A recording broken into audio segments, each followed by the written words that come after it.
Welcome to session 4 of our free CFD-Post course. Today we focus on the legend tool.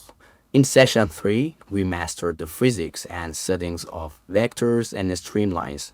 But how do we communicate the values of those streamlines and vectors to an audience? The answer is the legend. A legend is not just a static color bar. It is mathematical translation key of your entire simulation. Without a precise, well-formatted legend, a beautiful CFD plot is completely meaningless.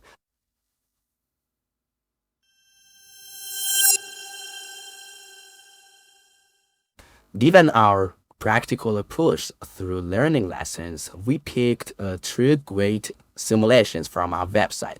One is a horizontal axis turbine case, and in this one, we need to use this sliding mesh technique to model the rotational motion of the vertical axis wind turbine. This is very important because of the renewable energy advances throughout these years. And our next example is the parabolic trope. Once again, this is a perfect example and it relates to renewable energy as well. So let's start from the first case, the horizontal axis wind turbine. So far, we learned much about all the tools, but what has left behind is the legend that we can always see and deal with it. So let's start by defining a contour. We can start with pressure distribution over the blades of the turbine, and it could also be on the wall of the tower. I want to see the pressure distribution regarding the local values, and let's just see.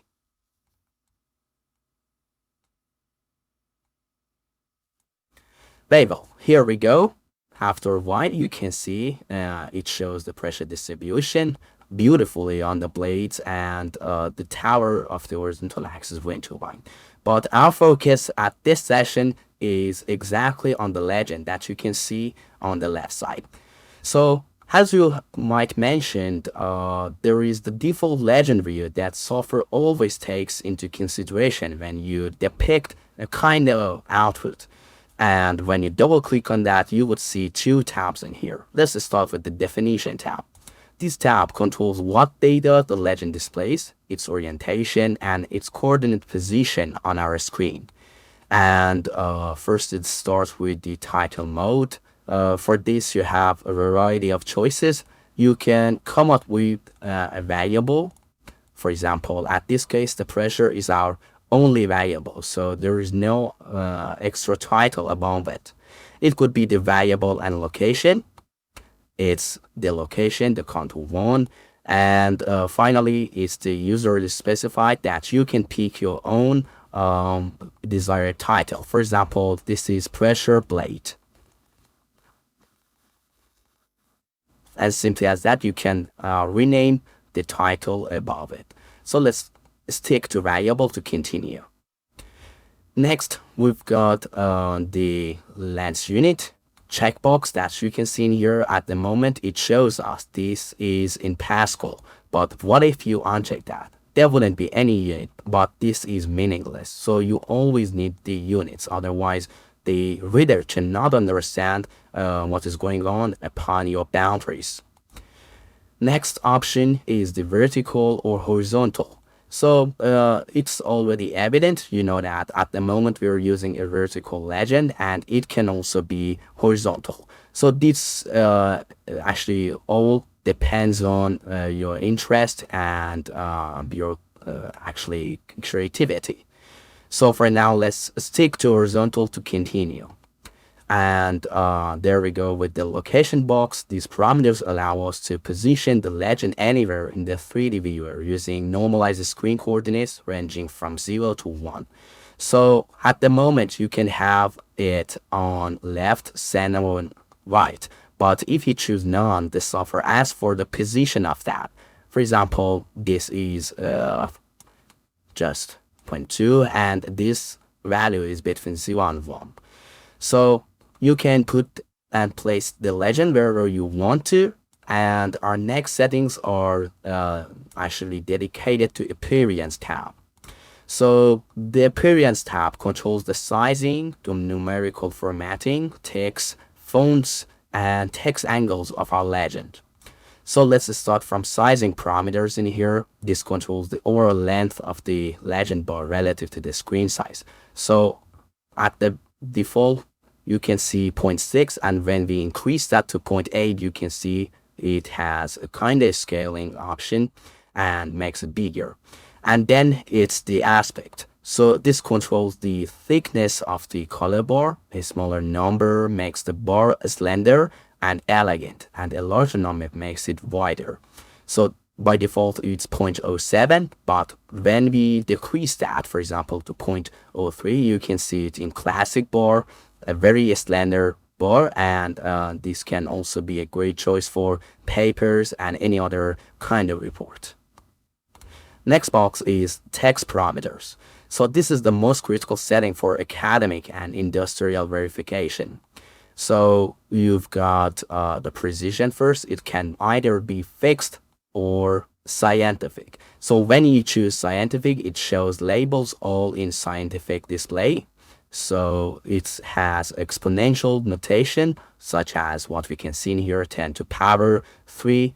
But when you choose fixed, it used the rounded decimals, and this is what we can get when you're dealing with small numbers, not a very big one such as the kinetic energy or whatever.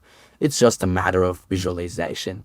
And then you can limit the precision up to your specified value in here.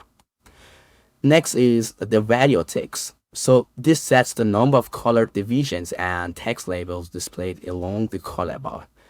After that, we've got the font. So this selects the typeface, and sans serif is highly recommended for digital screens and video tutorials because it is easy to read.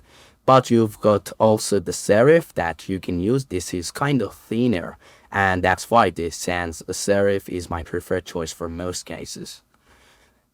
Next is about the color mode, because there are just some cases that you might want to change the background color, and in that scenarios you definitely need the color to be somehow different. By default, this shows all the text in black color, but what if our background is black? Then you have to pick user specified to choose your own color, such as white, that can be seen when you're dealing with black background. So this can also be helpful, and you need to learn this. And last but not the least, these are two options that you can see. One is the text rotation, and at the moment you can see it in 0 degrees. So when we increase that to, for example, 20, you can see the rotational about the perpendicular normal axis, and that's once again upon you and upon what you aim to do. And finally, it's the text height. And for this is controls the scale of the text labels. And I usually decrease that because I believe we need to make them smaller numbers, and this gives us more academic and scientific type of output. So this is all. But here is a big question. What if we have a different or plenty of contours, or even other kind of tools such as the vectors? For example, at the moment it shows the pressure distribution, but what if I create a plane at YZ plane exactly in the middle of the turbine, and I just want to use that to depict the, let's say, streamlines in 2D mode on this surface? So what will happen?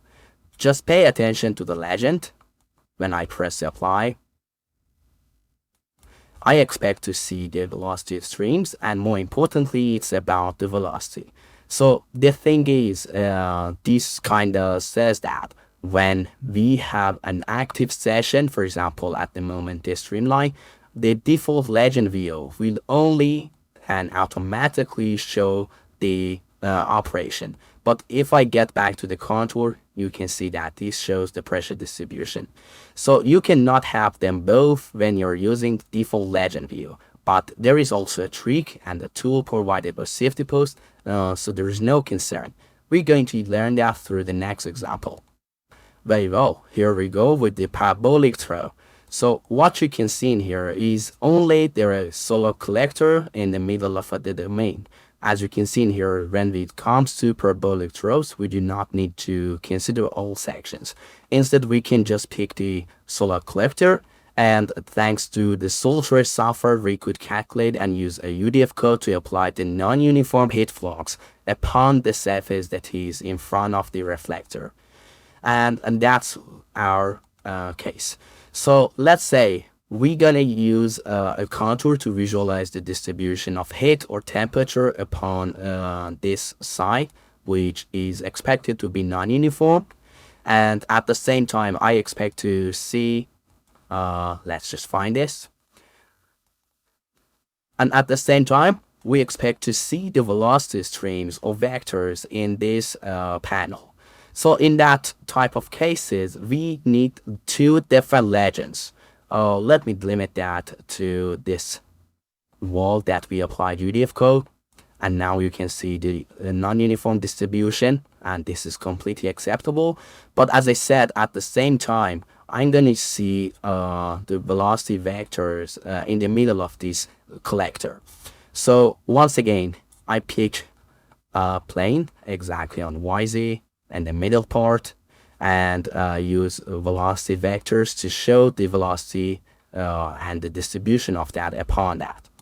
So simply as that, I can depict the, let's say, velocity vectors. But the thing is, I cannot have the both values in here. And that's because of using the default legend. I can only have them one. So in this type of cases, you have a standalone version of legend up here in the toolbar. So when you pick that, it asks for a name. This is called contour 1. And I can adjust all the settings specifically for the plot or any other output that we created previously. And this is the only difference when it comes to the default or the new legend choose. So for now, for example, I'm gonna use a horizontal one exactly on top left to visualize the temperature, and we can hide the default one. And let's just have fixed values to make it more beautiful and make it bigger with a smaller text. And at the same time, I create another legend, contour, or better said, vector 1. I want to depict the variable. This is gonna be exactly in center left. And I'm just gonna decrease the size to have them both in here. And when you adjust it, you can see at the same time I can have them both, and you can also go further and change the velocity, change the location, and even change the number of texts in here to make it more understandable. So let's wrap it up. The question is why legends are crucial in academics. First of all, it's about the self-containment. Peer reviewers often scan figures first. If a figure cannot be understood on its own, the paper is often rejected. Then it's about the data integrity. This defines the exact physical units, scale limits, and mathematical variables being plotted, and to document the specific boundary condition or parameter shown in that specific plot must be very clear. Otherwise, you will definitely fail and you cannot publish your paper in the best Q1 journals. So I hope you find this tutorial helpful. Of course, this is an example and you need to work more on this to adjust the legends and make them more appropriate, because at the moment I believe the velocity does not fill and satisfy what we aim to do and what we aim to show.